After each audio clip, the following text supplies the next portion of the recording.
Welcome back to Gear Up Windows YouTube channel.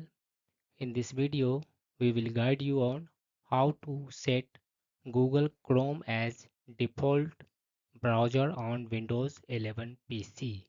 For this, first click on this one Start button, then click Settings. In the Settings window, click this one Apps in the left sidebar. On the right, select this one Default Apps.